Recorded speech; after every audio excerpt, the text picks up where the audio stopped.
Now, to paraphrase Emily Dickinson, one need not be a house to be haunted.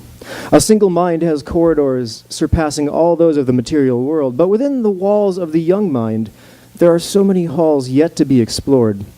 And that's where we all were, alone in the woods, traversing those dark and disused passageways of the psyche, sitting around the fire at asthma camp. That was our first year together. Now, none of us knew each other very well, but we were all driven to outscare the other kids, to come up with a good ghost story that would keep them awake that night, trembling in their sleeping bags and jumping at the sound of every snapping twig outside their tents. Now, you would have thought that kids with the imaginations they have would have been able to do it, but imagination alone isn't always enough. Sometimes you need to live real life a little before you can make up a half-decent story about death. And not many of us have dealt with death and the hauntings that follow at that young an age. For while ghosts, like true love, are often talked about, they're seldom ever seen.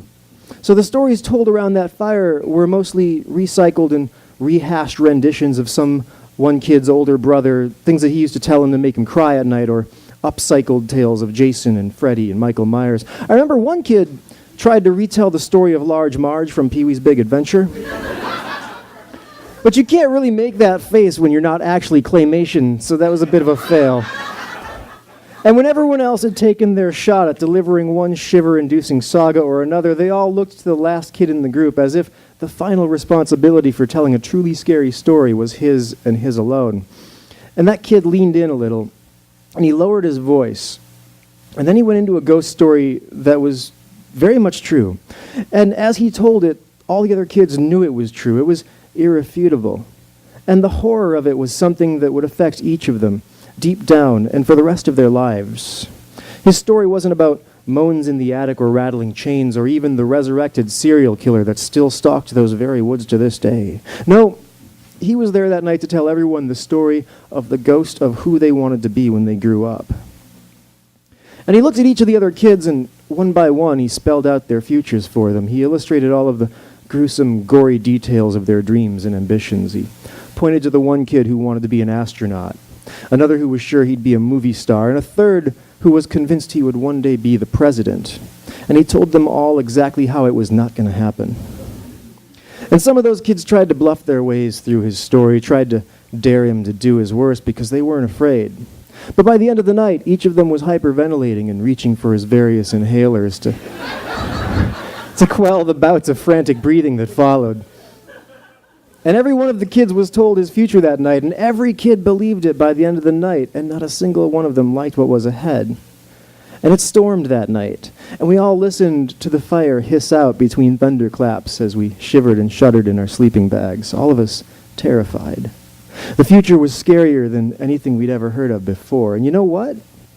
As the years went on, and we all came back together for those 2 weeks every summer to, compare new inhalers and see who had braces and find out who had actually French kissed a girl and who had French kissed a girl with braces and gotten stuck together, that sort of thing. Everyone started to notice that some of what that kid had said all those years ago was coming true. Regardless of which one of those kids you looked at, you could sort of see their lives taking shape and gearing up to follow the paths that he'd laid out for them that first year around the fire. And while we didn't really keep in touch much after we outgrew asthma camp, by our last year, everyone was pretty solidly convinced that they knew their fate and that the future was not very bright. And I imagine to this day, all those other guys still go to sleep terrified at night, terrified over what's waiting for them the next day or the next week or maybe a year from now. Who knows when, but at some point, what all those kids wanted to be is going to die off and come back to haunt them for the rest of their lives. And none of the other kids ever found out what happened to that seemingly precognitive little boy. But I can tell you. For you see, that little boy was me. See what I did there? Now the point is, it isn't important whether or not he was actually right. If this story has any kind of a moral, it's that each of us is building our own personalized haunted house on a foundation of dreams and daydreams. And sure, some of us are going to realize those dreams. Some. But with 6 billion people in the world and only so many astronaut, movie star, and president jobs to go around, the odds are fairly good at some point for most of the rest of us, those ghosts are going to be there. Because we don't all have the eyesight to pilot a spaceship. We aren't all the great actors we thought we were back in high school theater.